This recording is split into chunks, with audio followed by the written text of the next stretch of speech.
পালং শাক রান্না করেছি কালো জিরে শুকনো লঙ্কা ফোড়ন দিয়ে, ইলিশ মাছের তেল, মাছের মাথা দিয়ে। এই প্রথম আমি পালং শাক করছি। আগে কোনোদিন আমি ইলিশ মাছের মাথা দিয়ে পালং শাক করিনি, নিরামিষভাবে করেছি। আজকে ইচ্ছা হলে দেখি কেমন লাগে। অনেকে বলে ইলিশ মাছের মাথা দিয়ে পালং শাক রান্না করলে খুব ভালো লাগে।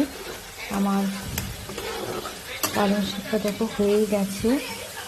এবার আমি দেবো এর মধ্যে বড়ি আর বেগুনটা আমি ভেজে রেখে দিয়েছি, বড়িটাও ভেজে রেখে দিয়েছি।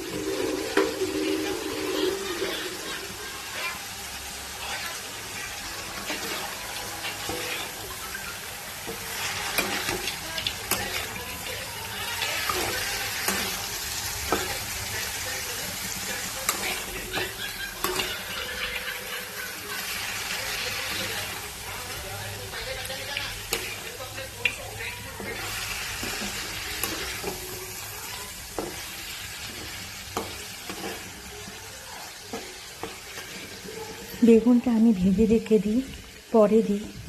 পালং শাক যখন একবারে জলটা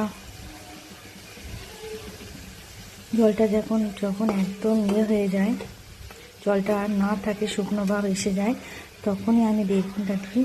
তাহলে বেগুনটা আর ভেঙে যাওয়ার সম্ভাবনা থাকে না, দেখতেও ভালো লাগে। আর বেগুনটা এমনিতেই নরম, ভ্যাট হয়ে যায়। আর বড়িটাও লাস্টে দিই, তাহলে বড়িটাও ভালো গোটা গোটা থাকে, ভেঙে যায় না, আর খেতেও ভালো লাগে। কিন্তু আজকে মাছের তেল দিয়ে করেছি, দেখা যাক কেমন হয়।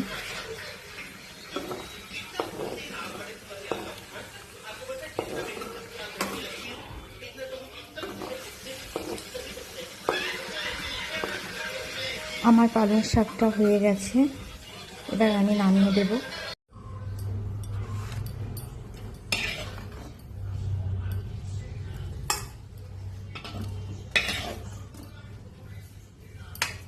দেখো বড়িগুলোও আছে গোটা গোটা, বেগুনগুলোও দেখো ভাঙেনি, বেগুনগুলোও আছে গোটা গোটা।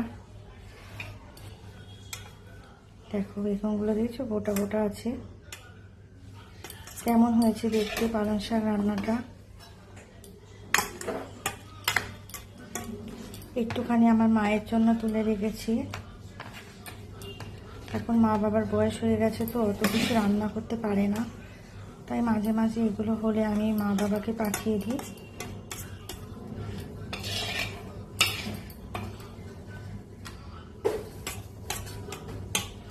শুভ দুপুর ফ্রেন্ডসরা, এই পর্যন্তই আমার ভিডিওটা। যদি ভালো লাগে তাহলে পাশে থেকে লাইক কমেন্টস করো, আর আমিও সবার পাশে আছি।